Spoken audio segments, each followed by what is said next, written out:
증시 대담 시간입니다. 최근 시장을 괴롭히는 변수들이 많이 있습니다만 이 새 지표에 주목하는 모습입니다. 우리 시장에서는 이제 쓰리고, 삼고 현상이라고도 할 수 있는데 강달러, 그러니까 고달러, 달러가 강해진 부분, 그리고 고유가 고금리입니다. 보시면 아시겠지만 올해 들어서 가장 오른쪽에 이 세 지표가 다 우상향, 동일하게 올라가는 모습을 볼 수 있습니다. 달러화 같은 경우에는 YTD 연초 이후에 4.7% 상승했고 유가는 15%나 급등했습니다. 미국의 10년물 금리도 한 70bp 정도 올랐기 때문에 모두 금리, 유가, 그리고 달러 다 우리 입장에서는 비용입니다. 비용이라는 측면에서 우리 증시를 좀 강하게 억누르는, 상단이 자꾸 막히는 이런 역할을 하는데 사실상 서로가 맞물리고는 있습니다. 유가가 만약에 상승한다, 지정학적 리스크로 인해서, 그럼 유가가 상승하면 인플레이션 압력이 커지고, 인플레이션 압력이 커지게 되면 긴축의 장기화에 대한 고민이 생길 수밖에 없습니다. 따라서 금리가 높아지고 달러화도 강해지는 거죠. 그런데 생각해 보시면 원래 달러화와 유가는 좀 반대 방향으로 가던 그런 변수였습니다. 달러화가 강해지면 유가가 좀 약해지고 유가가 강해지면 달러화가 약해지면서 우리나라 입장에서는 고환율이게 되면 유가가 약해지면서 약간 상쇄되는 부분도 있었는데요. 지금은 보시면 2022년만 보더라도 유가와 달러의 방향성이 동일하게 움직이고 있습니다. 우리 입장에서는 상당히 곤혹스럽고 고약한 조합이라고 할 수 있겠죠.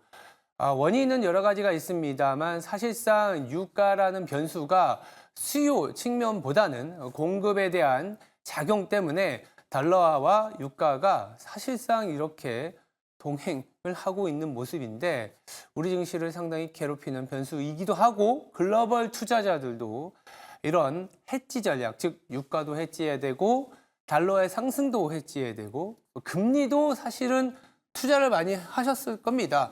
2022년 12월부터 지금 아래로 가다가 다시 위로 튀면서 금리의 어떤 자본 차익이 좀 줄어들거나 손실도 받았기 때문에 이러한 부분들이 어떻게 투자 아이디어로 연결이 될지, 내지는 국내에서는 또 고환율 수혜주로 가는 부분이 있지 않습니까? 그래서 전반적으로 이런 상태, 3고, 3고 현상에서 어떤 투자 전략이 필요한지 이어지는 증시 대담에서 3고 현상에 대한 이야기 그리고 대응 전략에 대해서 자세히 다뤄보도록 하겠습니다.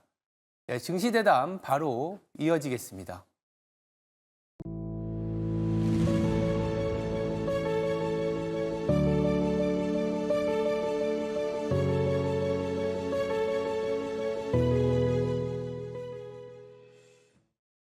네, 증시 대담 이어가겠습니다. 조상준 타임폴리오 자산운용 ETF 본부 부장님 나와 있습니다. 안녕하세요. 안녕하세요. 제가 이 브리핑에서 3고 현상 얘기를 좀 했는데 네. 진짜 올해 들어서 이 달러 유가 금리가 이렇게 동반 상승하다 보니까 정말 글로벌 투자자들 다 힘든 것 같습니다. 네. 그래서 ETF를 통해서 이런 투자를 어떻게 접근해야 되는지 네. 자세히 살펴볼 텐데 먼저 이제 환율에 대한 얘기를 안 할 수가 없어요. 네.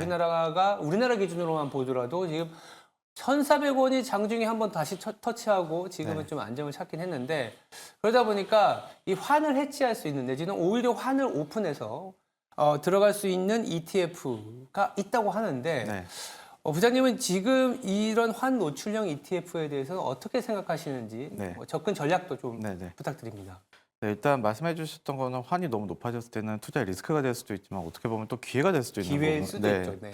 미국 경제는 여전히 견조한 반면에 이제 인플레이션이 하락세는 좀 주춤한 모습을 보이면서 연준이 금리 인상을 서두르지 않을 것이라는 전망이 이제 강해지고 있습니다. 그렇죠. 그래서 이제 올해 내내 이제 증시가 되게 좋았는데 그 부분이 이제 잠시 횡보할 수 있다라는 이제 전망이 나오고 있는데요. 말씀해 주셨던 것처럼 미국 달러는 이제 정말 강한 모습을 보이고 있습니다. 저희가 보통은 익숙한 게 이제 원달러 환율이라는 표현을 많이 쓰는데 사실 이제 글로벌 평균 달러 가치를 보실 거면은 이제 주요 6개국 통화 대비 달러 가치를 나타내는 달러 인덱스를 참고하시는 게 좋습니다. 최근 이제 달러 인덱스가 105를 넘어서면서 작년 11월 이후 최고치를 기록하는 이제 진짜 킹 달러라는 이제 시대가 열렸는데요. 네. 말씀드렸던 것처럼 달러 가치 상승은 이제 직접 투자 수요도 늘어나죠. 달러에 대한 직접 투자 수요도 늘어나게 되지만 해외 ETF를 선택하신 데 있어서 환 노출형을 선택할 수 있는 매력도를 높이고 있는 상황입니다. 해외 투자하는 ETF를 보시게 되면은 상품명 뒤에 이제 H라는 알파벳이 있는 경우가 있습니다. H. 네. H가 붙어 있는 경우는 환 해지를 했다는 뜻이고요. 어. H가 없는 경우는 환 노출형이라는 뜻입니다. 음. 환 노출형 ETF의 경우는 환율 움직임을 이제 해제하지 않고 그러니까 방어하지 않는다는 뜻이죠. 그렇죠. 해당 ETF가 투자하는 해외 주식이나 채권에서 이제 수익이 발생하는데 거기다 플러스 환 차이까지 이제 더해서 수익률로 합쳐지는 형태의 ETF입니다. 즉 이제 달러 가치 환 해지를 하지 않는 경우에 달러 가치가 상승하면 조금 더 큰 수익을 얻을 수 있고 달러 가치가 하락하면 반대로 환차손이 발생할 수 있는 구조로 되어 있습니다. 반대로 이제 환 해지형 같은 경우에는 쉽게 말씀드리면은 환율을 고정한 상태에서 투자하시는 거라고 이제 보시면 될 것 같습니다. 이처럼 이제 동일 벤치마크 지수를 추종하는 ETF라 하더라도 이제 환 전략에 따라서 수익률이 이제 다를 수가 있는데요. 지금과 다르게 이제 2022년 이제 달러 약세 구간에서는 환율 하락 리스크를 이제 피하고자 이제 환 해지형 ETF로 자금이 많이 몰린 적도 있었습니다. 그러니까 환율 상승 구간에서는 환 노출형이 조금 더 유리하고요. 이제 하락 구간에서는 환 해지형이 좀 유리한 만큼 이제 환율 움직임에 따라서 상품 선택을 다르게 가져가셔야 될 것 같은데요. 이제 아직까지는 이제 저희가 이제 중동 지정학적 리스크라든지 이런 부분들이 좀 시장에 많이 남아 있을 만큼 환 노출형에 대한 수요가 당분간은 조금 더 많을 것으로 전망되고 있습니다. 그러니까 H는 이제 해지를 했다라는 거고, 네, 맞습니다. H가 없으면 환 노출, 그냥 오픈했다라는 얘기를 많이 하는데 지금과 같은 경우에 뭐 지정학적 리스크 말씀하신 것처럼 그리고 이제 긴축 장기화도 있고 한국 투자자 입장에서는 환을 열고 투자하게 되면 설사 기초 자산이 떨어지더라도 환율이 상승하면서 네, 맞습니다. 약간의 해지가 되는 네. 환을 오픈한 전략도 지금은 조금은 유효하지 않을까라는 생각도 듭니다. 두 번째는 또 이제 유가 얘기를 안 할 수가 없는데 뭐 간밤에도 좀 띄었습니다. 네. 그래서 유가가 올라가다 보면 여러 아이디어들이 나오고 실질적으로 뭐 유가에 베팅하거나 아니면 EMP라 그래서 유가와 관련된 정유 기업에 투자하는 ETF도 있지만 다른 ETF들도 많을 것 같아요. 네, 맞습니다. 해지를 할 수 네네. 있는 어떤 투자 아이디어가 있을까요? 일단 유가가 상승을 하게 되면 대체대를 찾게 되는 수요가 생기게 되죠. 아, 유가가 너무 비싸니까. 네, 맞습니다. 예, 예. 이제 기업 같은 경우에는 이제 공장이라든지 이런 걸 가동해야 되는데 유가가 비쌀 경우에는 보통 이제 석탄을 많이 찾게 됩니다. 석탄. 이제 대표적인 대체제가 이제 석탄이라고 말씀드릴 수 있을 것 같은데요. 음. 기업들이 이런 석탄을 사용해서 이제 공장을 돌리게 됐을 때 탄소라는 게 배출이 됩니다. 그렇죠. 그래서 이제 기업들은 일정량의 탄소 배출권이라는 걸 가지고 있는데요. 음. 기업이 일정량의 탄소를 배출할 수 있는 권리입니다. 만약 공장 가동이 많이 되고 탄소를 많이 배출하게 된다면은 부족한 할당량을 이제 사서 메워야 되는데요. 이런 이제 탄소 배출권을 이제 각국 거래소에서 이제 거래를 할 수가 있습니다. 그리고 이거를 기초 자산으로 하는 ETF도 있고요. 그래서 일반적으로 유가나 천연가스 가격이 오르면은 이제 석탄과 탄소 배출권 ETF가 이제 가격이 좀 상승하게 됩니다. 예. 말씀드렸던 것처럼 대체적인 석탄에 대한 수요에 대한 거 혹은 석탄 사용량이 증가하면서 탄소 배출권에 대한 수요도 증가하기 때문인데요. 말씀드렸던 이 지정학적 리스크가 계속 유가 상승을 이끌고 있는 상황에서 국내 증시가 좀 불안하고 국내뿐만 아니라 해외도 마찬가지지만요. 증시가 불안하기 때문에 리스크를 해지하는 방법으로서 이제 탄소 배출권 투자를 조금 더 고려해 보시는 것도 이제 말씀드릴 수 있을 것 같아요. 혹은 또 말씀해 주셨던 건 유가 자체 투자하는 원유 ETF도 또 투자 매력도가 높아지고 있는 상황입니다. 근데 이제 일반적으로 유가나 탄소 배출권에 투자하실 경우에는 투자 변동성이 좀 큽니다. 아. 그리고 이제 기초 자산의 가격을 정확하게 추정하지 못하고 이제 롤오버 비용이라든지 이런 게 있기 때문에 그렇죠. 예, 그런 부분들이 좀 있기 때문에 장기적인 투자하실 때는 조금 더 좀 보수적인 시각으로 접근하시는 거가 좋을 것 같습니다. 탄소 배출까지 연출이 되네요. 네. 저는 기본적으로 이제 탄소 배출권 하게 되면 유럽의 산업 생산이 좀 돌고 네네. 공장을 돌리기 때문에 탄소 배출권 거래가 많아질 거라. 물론 이것도 맞지만 네, 맞습니다. 유가가 높아지면 석탄을 음. 대체제로 찾을 수 있고 그러면 이제 환경 오염과 관련된 탄소 배출권까지. 그리고 아까 탄소 배출권 가격 언뜻 보니까 한 2달 만에 15에서 16% 네, 상승을 맞습니다. 했더라고요. 이렇게까지 아이디어가 연결이 되는 거 재밌습니다.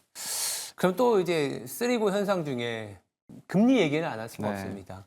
금리 사실 작년 말에서 올해 들어오실 때 ETF든 뭐 직접이든 금리와 관련된 상품 많이들 투자를 하셨지만 맞습니다. 최근에 좀 손실이 많으신 네. 분들, 저도 아이디어를 지금이라도 팔아야 되냐 아니면 지금 물 타야 되냐 이런 얘기들도 많이 들었는데, 그런 이제 금리와 관련된 ETF도 좀 소개시켜 주시고요. 아니면 좀 더 나아가서 이럴 때 아까 환해지와 관련돼서 약간 좀 소위 말해서 ETF 자체가 해지가 되는 ETF도 있잖아요. 네. 어떤 게 좋은지 좀 궁금합니다. 네, 일단은 기준금리 인하 시점이 점점 미뤄지고 있는 그러니까요. 상황에서 최근 장기채 투자 ETF들에서 이제 성과가 이제 부진한데요. 음. 이런 상황에서는 사실 말씀드렸던 상황을 좀 활용하는 전략을 사용하시는 것도 좋을 것 같습니다. 물가가 계속 오르면은 물가가 오르면 수익이 나는 물가 연동 채권이라는 거기에 투자하는 ETF를 선택하시는 것도 방법이 될 것 같은데요. 최근에 이 ETF에 대한 투자 수요가 상당히 늘어나고 있는 모습을 보이고 있습니다. 일단 물가 연동 채권에 대해서 간단하게 말씀드리면은 예. 소비자 물가 지수, 즉 CPI로 측정된 이제 물가 상승률만큼 원금과 이자가 조정되는 채권입니다. 뭐 일반적으로 채권이 정해진 그 액면가의 금리를 받는 형태라면요, 이 물가 연동 채권은 예를 들어서 연이율 1%인 물가 연동 채권을 1,000만 원어치 가지고 계실 경우에 물가가 5%가 되면은 원금이 이제 1,050만 원으로 상승하게 되고요. 이자도 1,050만 원에 상승한 1,050만 원의 1%를 인 10만 5천 원을 이제 늘어나게 되는 구조입니다. 이제 물가 상승세가 이제 지속되는 상황에서 사실 장기채 비중을 높이는 건 적절하지 않다라고 말씀드릴 수 있을 것 같은데요. 오늘 26일 공개되는 미국의 3월 개인 소비 지출과 다음 달로 예정된 FMC로 인해서 시장 변동성이 더 커질 수 있다는 우려가 있는 상황에서 아무래도 이제 당분간은 물가 연동 국채 ETF가 가장 수혜를 볼 수 있을 것 같습니다. 대표적으로는 이제 미국에 상장된 이제 팁스라는 물가 연동 채권에 투자하는 ETF를 보시면 좋을 것 같고요. 네.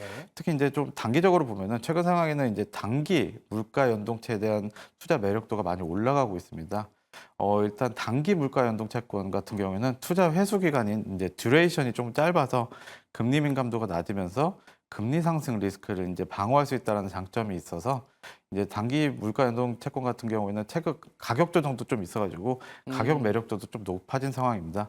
대표적인 ETF를 좀 말씀드리면 미국에 상장된 VTIP하고 STIP 정도가 있을 수 있을 것 같습니다. 일단은 지금 장기채 같은 경우에는 최근에 변동성이 좀 심했고, 네. 당장 연준의 이제 기준금리 인하 시점이 9월이 아니라 뭐 11월, 12월로 넘어가는 상황이기 때문에 뭐 중장기적으로는 금리와 관련된 ETF는 좀 좋게 볼 수는 있지만 단기적으로는 좀 리스키하니까 이 팁스와 관련된 네. 그러니까 팁스 같은 경우에도 사실 그 금리가 좀 하락할 때 네. 수익이 좋아지는 경향이 있나요? 비슷하게 움직이긴 합니다. 기본적으로 채권의 움직임은 비슷하지만 거기에 아. 이제 물가의 흐름이 같이 반영이 되기 때문에 아. 조금 더 이제 해지적인 효과를 할 수 있는 거죠. 그러니까 이제 한마디로 이제 어떻게 보면 이해하기 편하게 하면 환해지를 하느냐 안 하와 좀 비슷할 수도 인플레이션 있고. 해지를 했다라고 보시면 될 것 같습니다. 그러네요. 그래서 팁스라는 상품도 있기 때문에 좀 더 이제 만약에 ETF에 채권 ETF를 담았는데 조금 비중을 채권 내에서 뭐 팁스도 조금 갖고 가보는 것도 네. 최근과 같은 변동성 장세에서는 좀은 유리하지 않을까라는 생각에서 조금 더 여쭤봤습니다.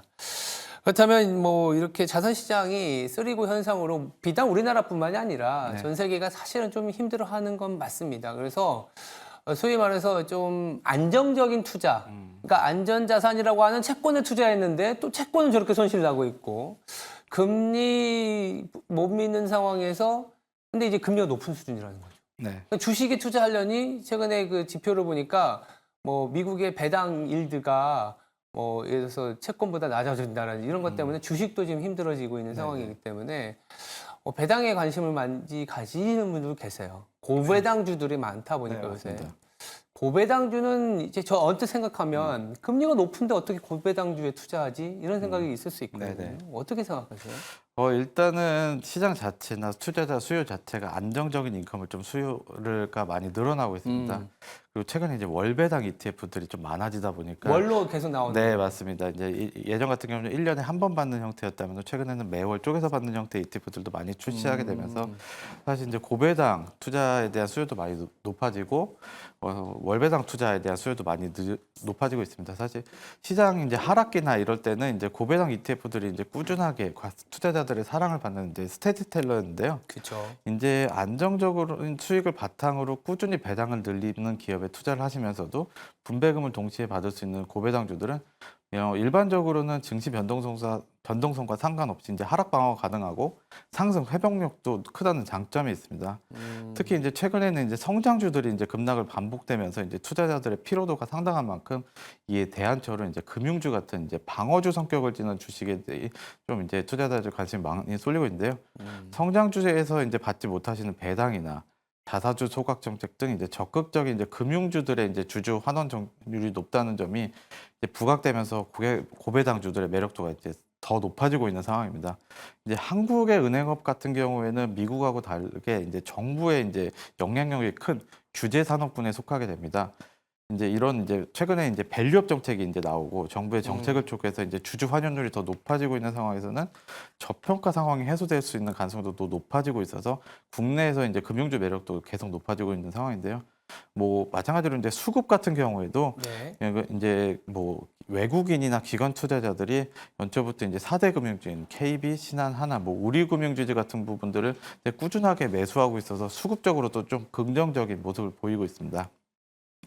다만 이미 이제 주가가 꽤 상승해서 이제 개별 종목으로 접근하시기 부담스러운 만큼 이제 ETF로 고배당을 추세하시는 방법도 이제 고려해 보실 수 있을 것 같은데요.